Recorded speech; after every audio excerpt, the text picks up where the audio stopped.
Here's more wrestling news for February 12th, 2022. And your headlines for this afternoon include: Vince McMahon has a new rule for popular tag team, another term is now banned. Gable Steveson says he's close to being full-time with WWE, already exploring life after wrestling.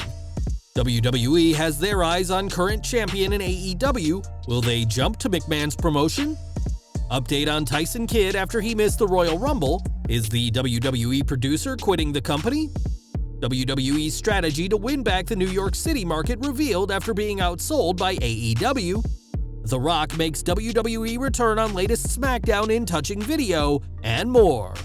We are kicking off this video with the New Day, who has been one of WWE's most popular and successful teams, having won multiple tag titles on Raw and SmackDown, as well as hosting WrestleMania 33. Recently, Big E's singles push was ended as he was moved over to SmackDown and is teaming with Kofi Kingston once more, but now has to abide by certain new rules set by Vince McMahon. Fightful Select has learned that McMahon is adamant about the duo not being billed as the New Day and have so far been introduced for matches as Big E and Kofi Kingston. There seems to have been some miscommunication backstage, as on YouTube and internal lists, the duo were being called the New Day, but that has since been changed. It's also reported that McMahon himself was the one who made the call to have the group reunite, with a source inside WWE saying the chairman missed the magic that they created together. Interestingly, it was also McMahon who decided to split them during the past 2 years of drafts, and although various pitches at the time were made for the New Day to stick together, they were all refused by the chairman. We can only assume that the group will officially be the New Day once King Xavier Woods is back and competing alongside his friends, but until then, it'll be Big E and Kofi Kingston who fans will watch each week, not the New Day. During the WWE 2021 draft, fans were shocked to see Gable Steveson drafted to Raw, as he's had no professional matches so far in the company. Instead, the Olympic gold medalist has been one of WWE's unique NIL signings, allowing him to continue his studies and competing at the University of Minnesota while also working to become a WWE superstar. Speaking to KSTP Sports this week, Steveson discussed his collegiate career and made it clear that he'll soon be committing all his time to WWE, as he's getting his last matches in for University of Minnesota.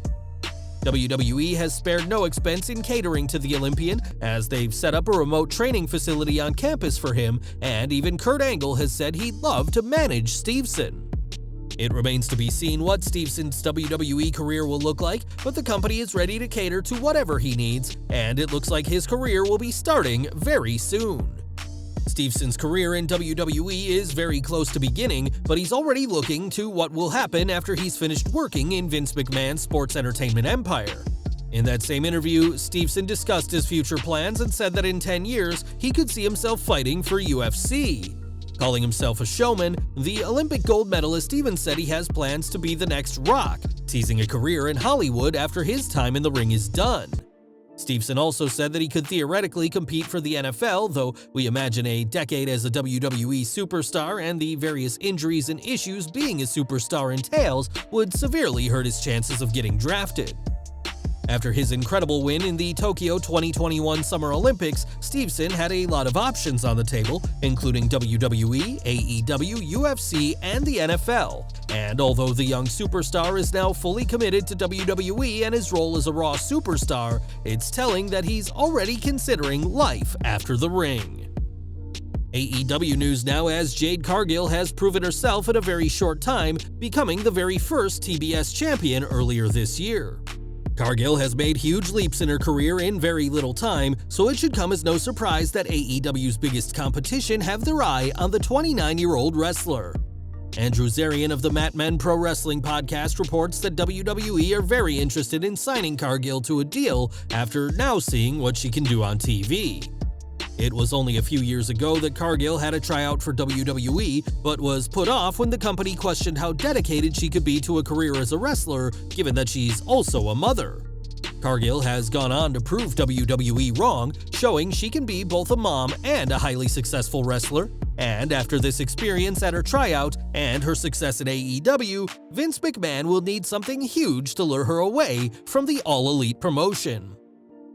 For last month's Women's Royal Rumble match, WWE used a total 14 former superstars, but those spots were only filled after some ex-talent turned them down.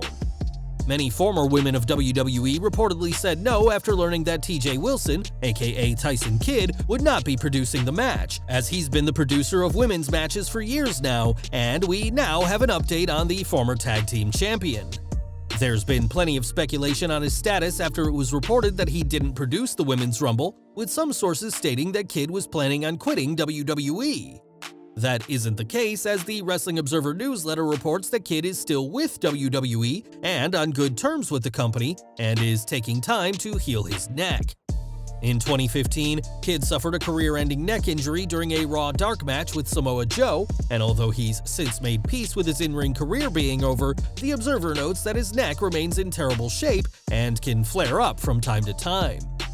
It's also noted that in his place, Fit Finlay was called in to produce the Women's Rumble, and the former US champion also worked for years producing women's matches during the Ruthless Aggression era. Tyson Kidd hasn't wrestled in nearly 7 years, but his 2015 neck injury will continue to follow him his entire life, and we wish him a speedy recovery en route back to his role as a WWE producer. Now next month, WWE will return to Madison Square Garden, which was once considered the home of the company. The host of WrestleManias 1, 10, and 20, WWE has lost its grip on the New York City market as of late, with their December 26th MSG show only filling half the available seats and AEW outdrawing WWE on Long Island. In the Wrestling Observer newsletter, Dave Meltzer reports that WWE is doing all they can to win back the New York City market, with the March MSG show selling only 3,979 seats so far. Meltzer added that it's only a matter of time before WWE starts discounting tickets, and said how with Brock Lesnar on the show, the event isn't expected to be cost-effective, but that's not WWE's concern. Whenever WWE brings Lesnar to a show, especially an untelevised live event, his high ticket price brings down the show's profit. But right now, all WWE are focused on is getting fans back in New York and reclaiming the market they once dominated. And we're ending today with The Rock, who is often kept too busy for WWE due to his Hollywood career, and even had to miss the 25th anniversary celebration of his career at last November's Survivor Series.